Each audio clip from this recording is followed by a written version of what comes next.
Yo, what's up mga bok? So, nasa Barangay Peñalosa tayo, sir, no? Barangay Peñalosa dito sa malapit na sa Santa Fe. Border na rin ito ng Alang-Alang Leyte. So, dito it will rise another AVR farm. So, ito yung mga ano natin, mga double rootstock na AVR. Yan. So, ito po yung itatanim natin. So, according to the owner, Sir Tito, na wala dito, nasa abroad. So, caretaker lang niya yung nandito. Ayan ano pa yung pangalan mo, Busing? Junior. Andito si Junior. So siya muna yung mag-guide sa atin. So kanina pa tayo. Ayan, natapusan natin ano.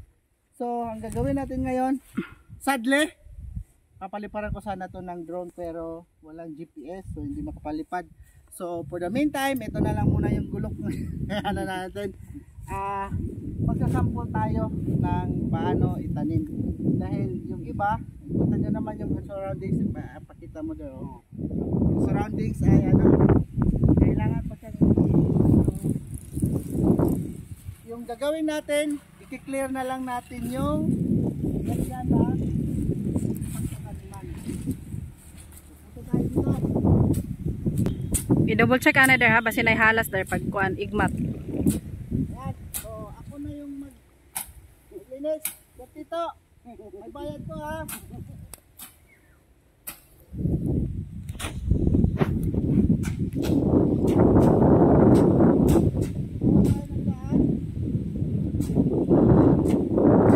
Uy, nasi kuya sa liyo ni mother.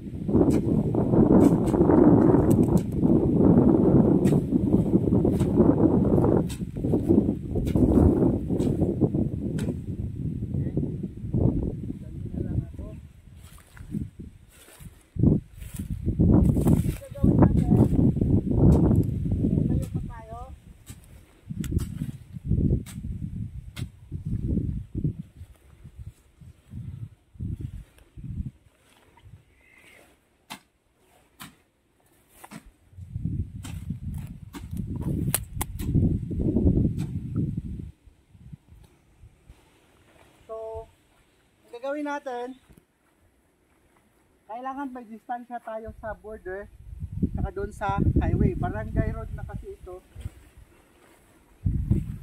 So dito tayo mag-umpisa magtanim para yung susunod na magtanim, yun na lang yung pinaka-guide nila.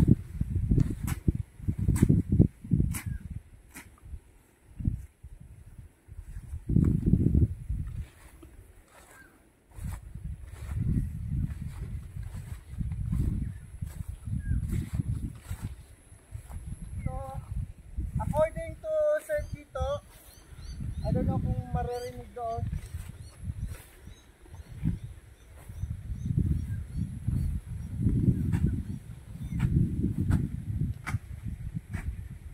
According to Sir Tito, ako na daw bahala ang ako na daw bahala yung mag-decide saan mag-umpisa. Ang gagawin natin, distansya tayo doon sa border. Daanan. So dito tayo mag-umpisa. So dahil hindi pa cleared ang area, gagawin natin, ito lang muna yung i-clear natin para magtanim tayo.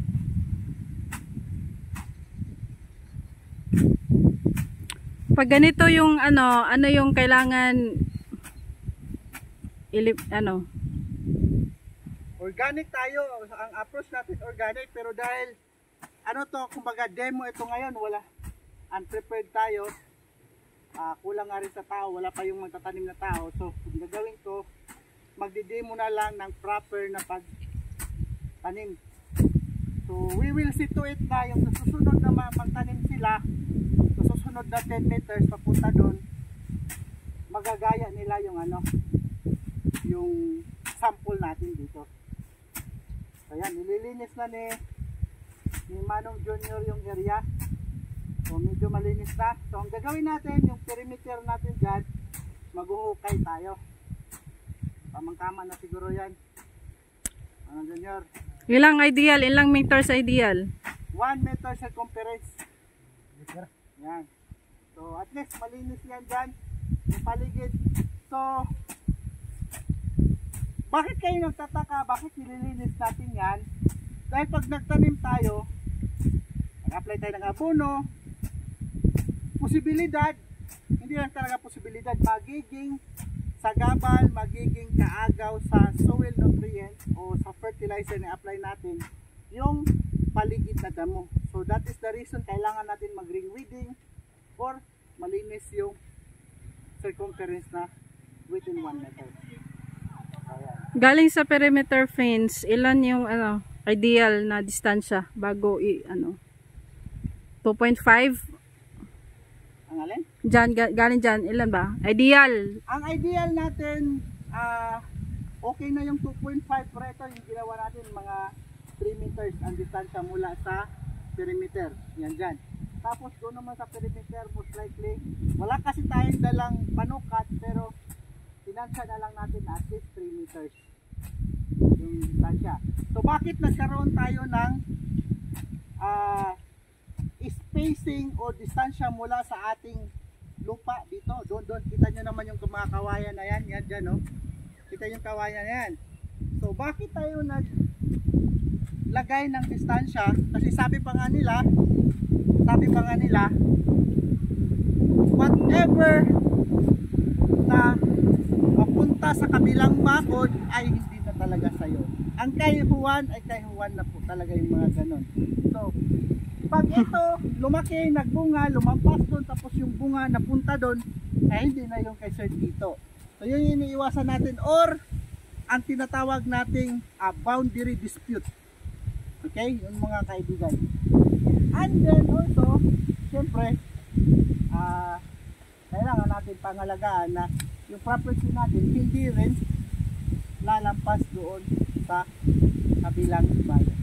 So yan, kita nyo naman, malinis na. So pwede na tayo magukay. Pwede na yan. Pwede na lang tayo magukay. Bilis oh. Yan. So magukay muna tayo ng, so syempre, dahil naka-double rootstock, medyo may kalakihan yung bulibag natin. So gawin natin, lalakihan lang. Tapos yung lalim is 1 foot. Saan ako na? So, as of now, naghukay si Mano Junior. So, kita natin yung hukay na yan. Yan, tamang-tama na yan. Mga ano lang, 1 foot lang o 1 roller lang, Mano Junior. Tamang-tama na yan. Ganyan, okay na yan. Yan, oh. Yan. So, we make sure lang na medyo kakasya or kakasya talaga yung ating, yung ating tawag nito, polybag na kakasya dyan. So, in a while, andun pa si Mrs. Medyo may kalayuan doon sa kubo na yon. Yan. So, antayin lang natin. So, yan. So, once again, mula dito, magbibilang tayo ulit ng 10 meters papunta doon or 8 meters. So, depende na lang kung ano yung susundin na sukat ni Sir Tito. So, ikaw na lang. Importante, yung concept natin sa pagtanim dito, yun din yung may turo mo. Kung sila yung magtanim, mo na lang. So, yan.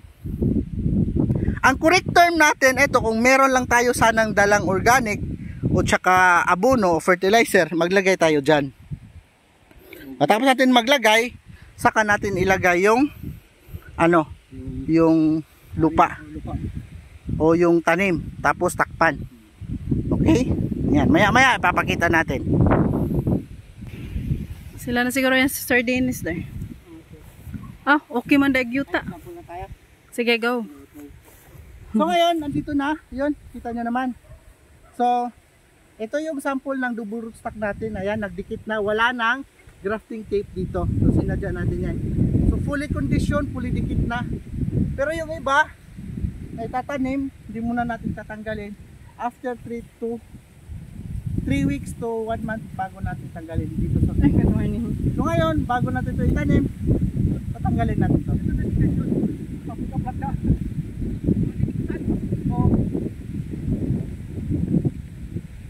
So dahil wala tayong gunting, sirain na lang natin ito dito.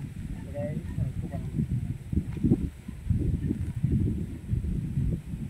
So yan. So dahan-dahan lang para hindi masira yung ating pot.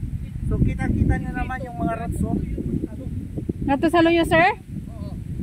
Pwede na siguro, sample na siguro na to, sir. Ayan. Kita-kita nyo naman yung roots, oh. Luyo. Sige na, sir. Nagsample na kami, sir. Para kang manong. Ayan. Okay. So, Oh, may da, sir. Ayan. Yan. so, pagtanim natin, sabi ko nga, wala tayong fertilizer. Ang gagawin natin, diretso. Pero kung may organic tayo, maglagay tayo dito ng organic. Kung commercial naman na fertilizer, takpan muna bago ito itanim ng 2 to 3 inches. So ito, ganito lang ito kasi Paul.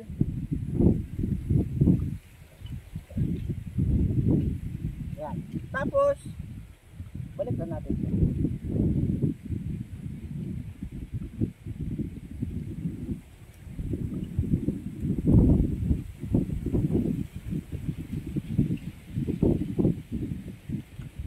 Napakadali lang, mabilis lang tayo magtanim. So ngayon, ang gagawin natin, dapat ito nakaumbok para